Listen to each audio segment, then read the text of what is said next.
Hey there, I'm Charlotte Smith, and this is the Profitable Farm Facebook group. I'm also at 3cowmarketing.com. Welcome, thank you for watching today. If you're watching this, then just fast forward to a minute or so while I get everything set up here. But anyway, I am talking today about 6 things I do to make sure that I don't lose customers when I have a price increase. Now, as you know, I talk about making your farm profitable a lot because 98% of farms go out of business before they even make it to the 5-year mark. So I want to help prevent that. Price increases are one of the things. Of course, there's other factors that come into play, but this is a really important one. I created this free pricing course last summer, including some worksheets. I've linked to it here, so be sure to sign up for that if you haven't. In that process of going through my own worksheets that I created, I realized that my milk especially was about 25% underpriced. And that was, I wasn't making any margin on it at all, let alone what I was supposed to be making. And again, those worksheets have those margins built into them. You just have to plug your numbers in.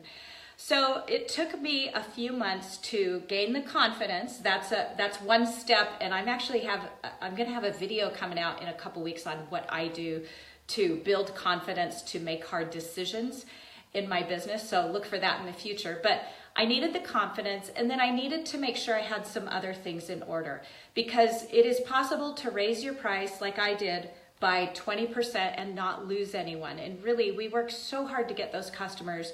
We want to make sure that we don't do something that chases them all off. So let's get into it. And I've got my computer here with notes, so I be sure and get all my notes too. But the very, the overall, this is not even the 1 through 6, but the overarching thing is you've got to make sure you've built those strong relationships with your customers.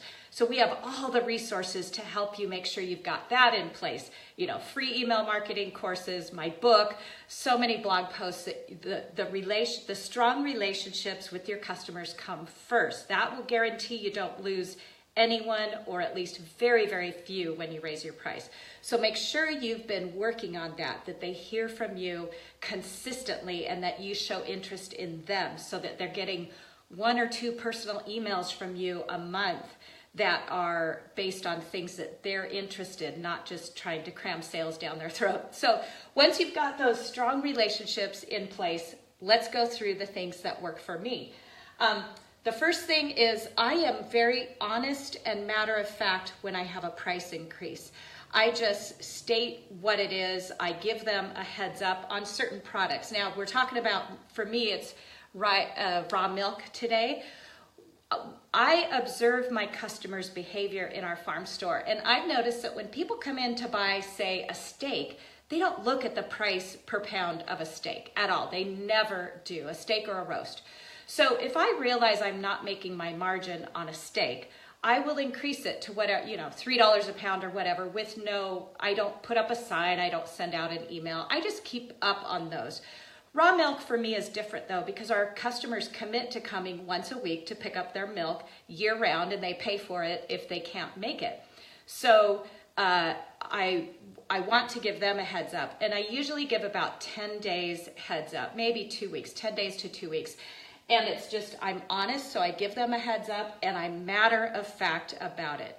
I just say the price, often it's an email and it's a sign in our farm store, and it says, as of Monday, March 20th, raw milk will be $15 per jar, period. So just matter of fact. The second thing, and these don't necessarily need to go in this order, thank them. If I'm sending an email, I always say thank you for being a customer. I love seeing you every week when you show up to pick up your products from us to feed your family. In order to continue serving you in the best way we can, our raw milk will be $15 a jar starting next Monday. So thank them, and again, state it matter of factly. All right, and all these are going to make sure that you don't lose customers. All right, 3, explain, but don't give too much explanation. There is no reason to give your customers the spreadsheet that you're going to create if you take the pricing course. We've got those free spreadsheets that just give you the price you're supposed to charge. There's no reason to include that with your customers because they don't understand it, and it'll bring up more arguments and frustration on their part than is necessary.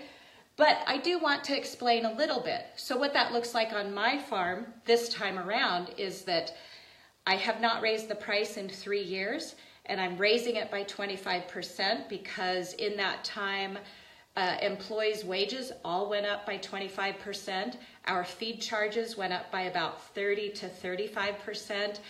Every single cost associated with running our farm and milking our cows, including my taxes, have gone up in those 3 years. So we have to do this price increase to continue serving you.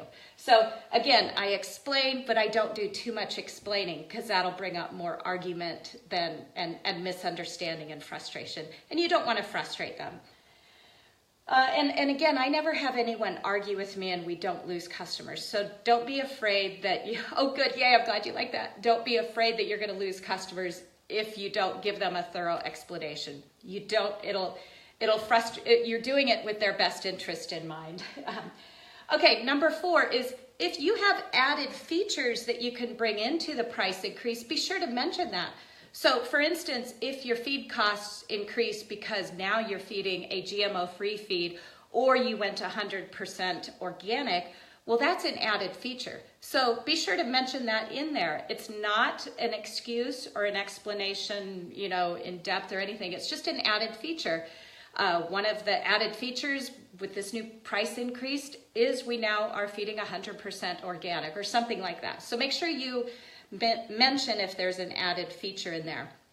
The other thing that falls into that is sometimes perhaps, say it's our meat. If it's a steak that went up in price, I may say something like, well, our ground beef is still $8 a pound. And if you're looking to stretch your meals during the week with your family, here's a recipe booklet that will help you do that. So you're offering an alternative to that price increase too. So if that is, you don't have to, but if that is in there, be sure to mention it and point it out to them. Over deliver. So over deliver first. So I make sure that in our farm store, one of the reasons we had a price increase is because we now have people who are in the farm store helping customers pick up their milk. That is amazing service. They are educated. They know how to make some basics like yogurt and kefir so they can troubleshoot. They offer inspiration. Don't discount that having someone in your farm store is a very valuable addition to that. And they are over delivering. Sometimes when someone shows up, my husband will take their kids out to collect eggs with him that morning, or they'll get to pet a calf, or they'll get to walk over and see the baby kittens.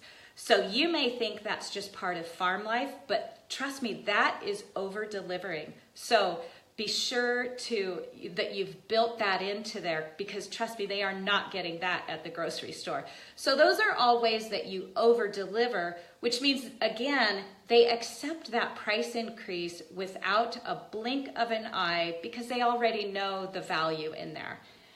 All right. And then the last one on here is never apologize.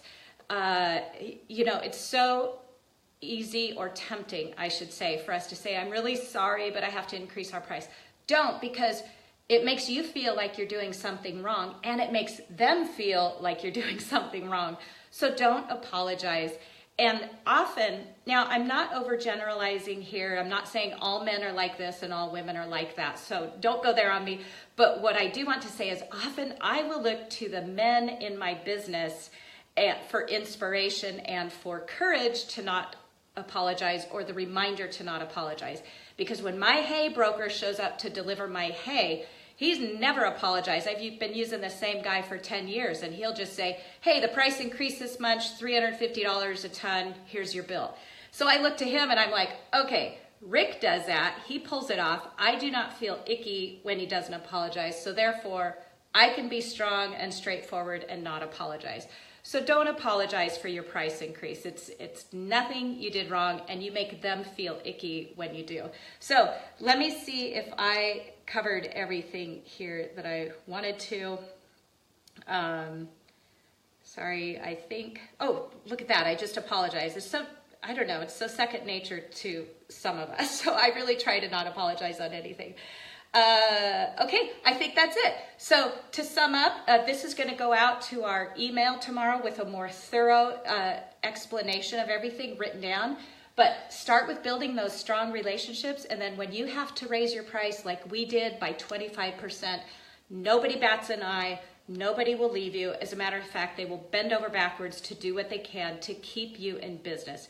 That's what I heard all week. So we raised our price by 25% on our milk last week. And all I heard was people even giving extra money saying, well, we want to keep you in business. Here you go. So when you do these things, you won't lose customers, or you will lose very, very few, maybe one or two.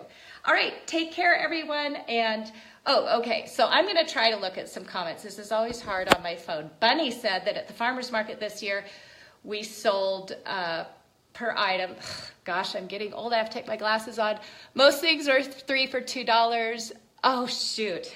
And guess what, Bunny? I'm going to have to finish responding to your comment in the comments because I can't read it on my phone, and I don't have my trusty sidekick here today to help me read that. So thanks, everyone. I will talk to you soon, and I'll see you in the comment section. Feel free to leave all the comments you want. We'll continue the discussion there. All right, bye-bye.